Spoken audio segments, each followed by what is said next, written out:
এখানে অনেকগুলি ব্যবসা প্রতিষ্ঠান রয়েছে। এখানে উচ্চবিত্ত, মধ্যবিত্ত, নিম্নবিত্ত লোকেরা বসবাস করছে।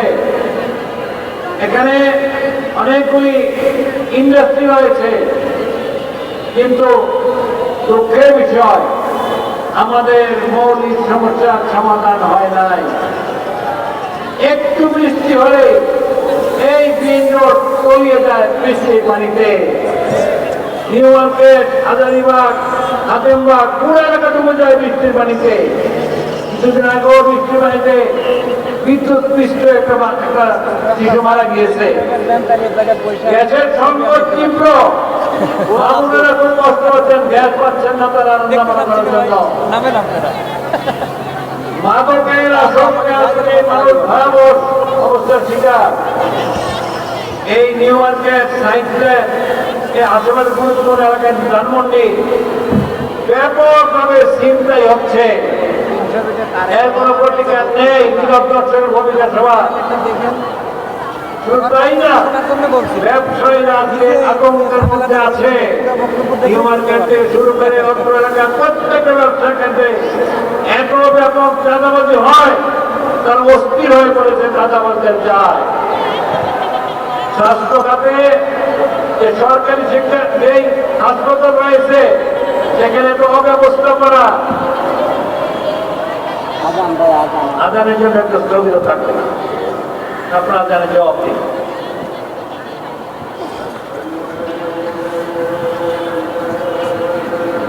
ভাইয়ের একটা আছে আর অমুকের একটা আছে, কোথা লাগবে না হয়েছে। এমন একটা গুরুত্বপূর্ণ এলাকা,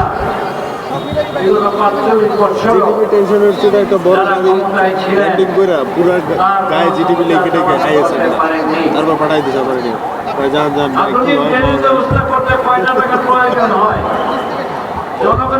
আমাদের যদি একটা মার্কেটিংয়ের প্রোগ্রাম আছে, মার্কেটিং প্রোগ্রামে কোনো রিপোর্টার যাবে, আমাদের মার্কেটিংয়ের প্রোগ্রাম একজন ডিজে সে দিলে আমরা ওই প্রেস রিলিজ থেকে আমরা নিয়ে সেই জার্নিস করি। আর এক একটা মার্কেটিংয়ের জন্য সর্বনিম্ন 50,000 টাকা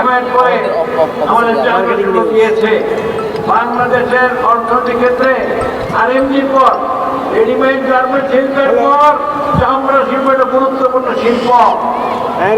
সেখানকার বর্জ্য অপসারণের ক্ষেত্রে এখনো যে জটিলতা রয়েছে, একজন শুরু হবে কিছু 40,000 ঘনমিটার মাত্র 20,000 ঘনমিটার কোনো বাকিটা থেকে যায়, বাকিটা থেকে যায় পরিমাণ দূষিত হচ্ছে। এটাকে আধুনিকায়ন করার জন্য কোনো পদক্ষেপ নাই। এই শিল্পকে বাঁচাতে হলে অবশ্যই এখানে ভূমিকা নিতে হবে। আল্লাহ যদি তৌফিক দেয়, আমাদের সম্পদের রায়ে ভোটে ইনশাআল্লাহ আমি সাক্ষী রেখে বলছি, তিনি বলবেন ইনশাআল্লাহ এই সমস্যার সমাধান করা হবে। নির্বাচনের অবস্থা কি? দুর্নীতি মুক্ত প্রশাসন আমরা চাই। আসল কয়টা মানবিক বাংলাদেশ চাই। এনসিপির সাইফ মুস্তাফিজ থেকে একটা হচ্ছে সব যোগ্য প্রার্থীকে নির্বাচিত করা। টোটাল আসন কয়টা? জামাত যে চেয়েছে তার পরিচিত লোকদেরকে এখানে প্রার্থী করেছে। আমরা মনে করি, বিশ্বাস করি যে আমরা টোটাল 6টা পার্লামেন্টের সদস্য রেকর্ড ভিআইপি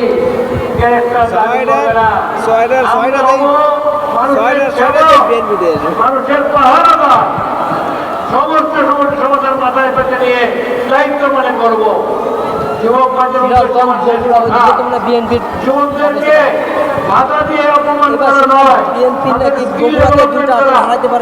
শিক্ষণ করা,